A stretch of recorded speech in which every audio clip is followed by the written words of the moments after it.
There he is, or she.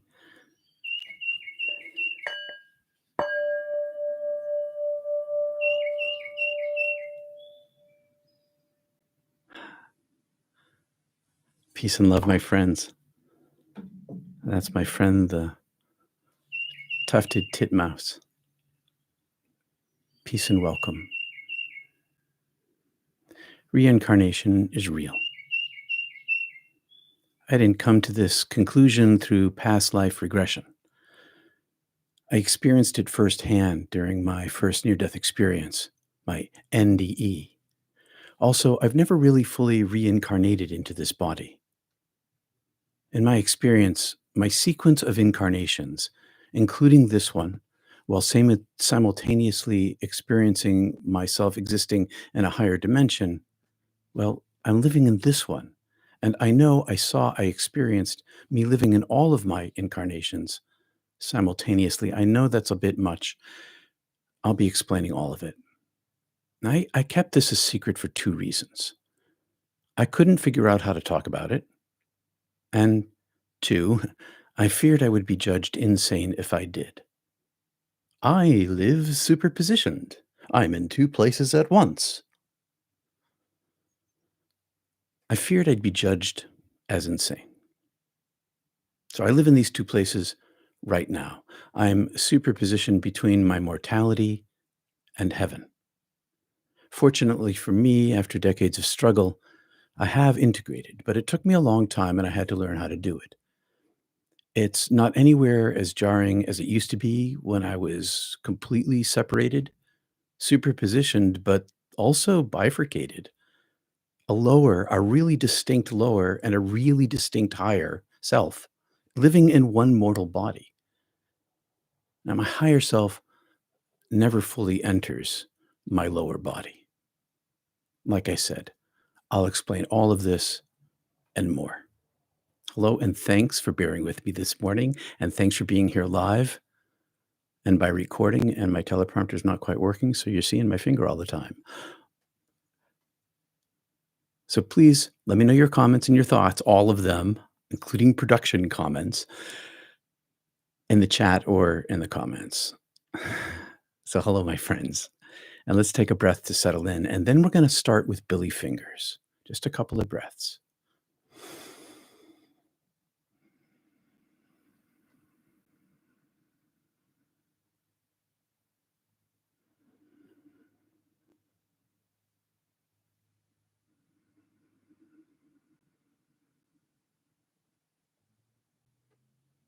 I needed that as much as everyone. In her book, The Afterlife of Billy Fingers, Annie Kagan, her brother, writes, quoting from her dead brother Billy from his perch in heaven, "Your soul never incarnates completely. While you're in your body, you also exist in higher dimensions." It's my lived experience. When I read this, I thought, he understands. Reaching beyond the physical self is what the spiritual search is all about, he continues. Reaching beyond the physical self is what the spiritual search is all about. Now, as someone who has touched the intangible twice through my near-death experiences, my NDEs, I echo this sentiment. The essence of my being, our beings, stretches into dimensions beyond the tangible. And my NDEs have granted me previews into this profound truth. And I can still see and experience these previews. My first NDE in 1980 showed me that our souls are vast, too expansive to be contained within our physical bodies. During that pivotal moment, I perceived myself not just as a singular entity, but as a continuation, a continuum of entities, each in a unique incarnation, yet as part of a greater whole.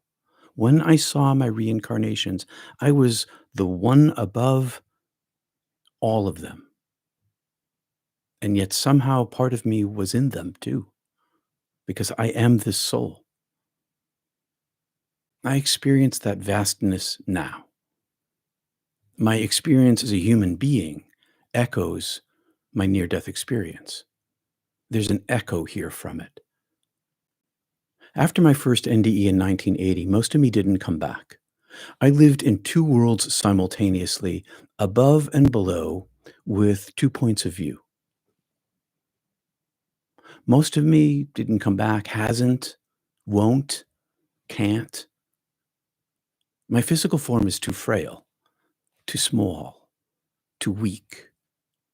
My mortal body is a light bulb, but I'm a lightning bolt. My side arc powers this little bulb. I am, was, and will always be bigger than my body or any of my previous mortal bodies. I live in, above, and around this body. It's truer to say my body lives in me than I live in my body, although that's also partly true.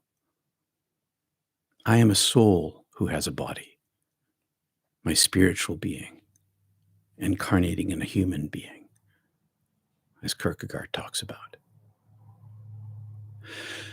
My body is in my soul's energy field. My body is my soul's energy field and matter, molecules, blood and bones. My body is, well, inside of my soul's energy field, much like the universe is contained inside the energy field of the primordial consciousness. Brahman, Atman, Allah, Source, God. So let me share just a little bit of my first near death experience. Just a bit. I was simultaneously a single photon united in communion with the one light consciousness. Paradoxically, together and separate, above and below in timelessness. The light and me, an image in reflection. Primordial consciousness was and is an immeasurable and eternal field, metaphorically, of photons, intertwined in a unified superposition state, a googolplex of them. Each photon was separate in my experience, yet each was united with all of the others. Outside this field, this part of me that was observing, I was both inside this, I was this photon, and yet I could see myself from the outside point of view. This singular me, was superpositioned with this field, and I was outside of this field, floating in an immense darkness as comforting as velvet. Alone in this darkness, yet bonded with the light, so not alone. I became aware of my soul's origin, a lesser part of me, a level down from my primordial self. I experienced myself being called into being, my soul self, from the depths of creation, from impenetrable darkness beyond the light, through the light, manifesting first as me photon and then as soul, summoning me into being across timelessness and also into time. My soul's journey began before time, in realms beyond it. I know I'm multidimensional. I am multidimensional. I never experience my soul fully integrated here. I feel integrated, but not because because I've gone this way with the integration. This whole and higher self of me is always here, bigger than me, always above me. And I always know it. Not because I studied it, because I am it. Imagine saying that in public, as I'm doing now. It is, in polite society, not done. If you want to keep your job and maybe your family, it's a weird way to live in the society. It's a weird way to live in the world. Now, emerging out of that deep darkness beyond the light, my soul has journeyed through countless lives long before humans lived. And this one is just one of them. And now in timelessness, my eternal soul oversees all of my lives. That's what I saw in my NDE. My eternal soul, this self below my photonic self, was living all those lives simultaneously, some human and many not, including my current existence. So from where I was, weirdly, even though I was dead, this incarnation of me was still there. Just like all my other incarnations of me were still there. And much, much smaller than my oversoul self. Now, from here in this body, I can't see those other lives, nor care to try. None of them are me. Not even this one. It's where I live. It's not who I am. My soul never incarnates completely. No one's can. It can't. Lives are like bulbs that I power. I am that lightning bolt. And these lives were just light bulbs. Even as I, this soul self, is powered, I am myself an arc of light, off of light, as we all are. My higher self knows and experiences this now and always. I trust my truest identity, which is found in the unity of all things, transcending into the fullness of light above my soul self, above all my lives. This is why I have spent my life in pursuit of the singleness, of the oneness, of the light itself. This lower self of me remembers the fullness, the experience, knows and understands enough only to want my highest self. And thus, perhaps, escape the karmic wheel. There's purpose in my action. From my human perspective, it's like having dual vision. One eye perceives the world of my immediate experience, while the other point of view is transcendent. 1 foot here and 1 foot there. Initially, this duality was super confusing, isolating, depressing, causing suicidality, praying for my death every day, and enlightening. This light never stopped. This higher self always was speaking and making me see itself inside all things all the time. Crazy making. Living in two places with two eyes, doing independent things. Giving me a perception, perspective no one I knew realized. Few, maybe. I can never, I have never, I can never forget, and I have never forgotten or ignore my higher perception. It is who I am. I inhabit this. It's not a theory with me. It's my freaking lived experience, which has been trouble for me most of my life. Until finally, integration occurred through surrender. I gave up.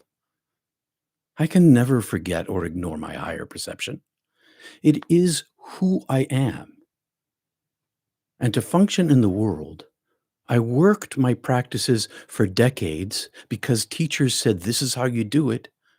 And I thought, maybe, yeah, let's give it a shot because what other choice did I have? So I worked these practices for decades to integrate my higher and lower selves, these two here. My NDE was a profound, enormous, and powerful upgrade, revealing that while I occupy this body, the largest part of me exists elsewhere. I know I am elsewhere, in this higher realm, where I'm living other lives simultaneously in timelessness. And also, I am this higher photonic self, my mortal portal point of view. My other lives are distinct from my current life, from this mortal portal point of view. They exist in the past for me. Yet I also know and experience. How do I experience it? Because my soul tells me so, that I'm living all these other lives. I'm living in timelessness now. It's disorienting until integration. And even then, it's a little weird. As I said, I can't see those lives. And frankly, I don't value them. They are what they were. They brought me to where I am. But I'm not one to look at what has been. I move forward, looking upward. Whatever I learned in those lives spiritually, I still know. I still carry. I don't need to learn what I know. I need to learn what I don't know. My lower self sees dimly through this lens inside me, but it's bright enough in here to see myself again, know myself more. This world, this shadow world, I see through. And when I came back the first time, I saw so strongly through to the light inside me, within me, that through yogas of practice, I know, see, and understand and experience now that I am superpositioned light. And this, for me, is my surrender, my integration. It doesn't make me a perfect human. I still make mistakes. I, I just still make mistakes. And it was true in every incarnation. I'm always superpositioned, and so are you. My highest self already knows what my lower self seeks. I rest there as often as I need, as often as I can, which is to say that when I quiet my mind, I more fully become who I have always been, from life to life and age to age. This experiential knowledge shapes my spiritual practice. Using centering prayer and Kriya Yoga, I reach beyond the physical as advised by Kagan, as Billy Fingers says. And so will countless mystics before me, now and after. If you've tasted and touched or been touched and tasted the light, the more one practices, the clearer it becomes. And it's a journey. It's not overnight. It took me 40 freaking years. I am more than just human. I am my soul playing this role. I focus on the higher aspects of existence, seeking integration with my greater self. This life focuses on the higher aspects to seek integration with my greater self, and the benefits are manifold, abundant. In practical terms, this understanding infuses my life with courage and empathy and eccentricity and compassion in the midst of my brokenness. It doesn't cure me of my humanity, but it comes with an adventurous spirit. It connects me deeply to people, nature,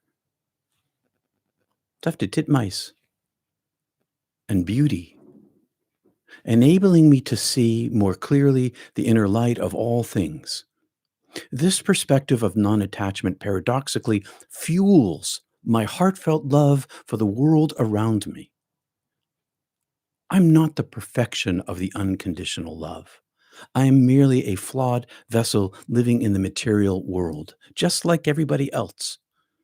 If you look at me, you will see imperfection.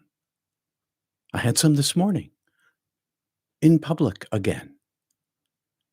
If you look for the light, you will find your perfection with a capital P. My mortal self is temporary, but I still feel when I am pricked, I bleed. Like all other lives, this one is just one chapter in my vast, continuous soul story. Those incarnation stories and my soul that lives them, that lived them, that level of me, are all expressions of my highest communion, photonic self, multi-dimensionality, multi-level me and you. There are more levels to heaven than I describe here, more realms. I am and you are multidimensional, some of which can be experienced here, which keeps me sane in this place. But it all depends upon where you aim. By aiming for higher understanding, I find that my earthly experiences are enriched. A spiritual principle echoed by C.S. Lewis: aim at heaven and you will get earth thrown in. Aim at earth and you get neither. You get to keep neither. Well, that's an exaggeration. Here's what I meant to say. Stick to the script, Peter. Stick to what you wrote, what you thought about. This quote expresses the spiritual principle that if one lives life striving for higher spiritual goals, symbolized by heaven, we will also achieve earthly satisfaction. You aim here, you get this: integration, satisfaction, and success. And it might not be financial success, it's worldly success, it's love, it's spiritual success, symbolized by earth as a byproduct of our higher pursuit. And this is my lived experience. On the other hand, if one solely focuses on the material and earthly gains, you may miss out on the spiritual fulfillment, your advancement of your karmic journey, which is everlasting. And earthly rewards are seriously fleeting. They feel real, and they are to the extent that they are, but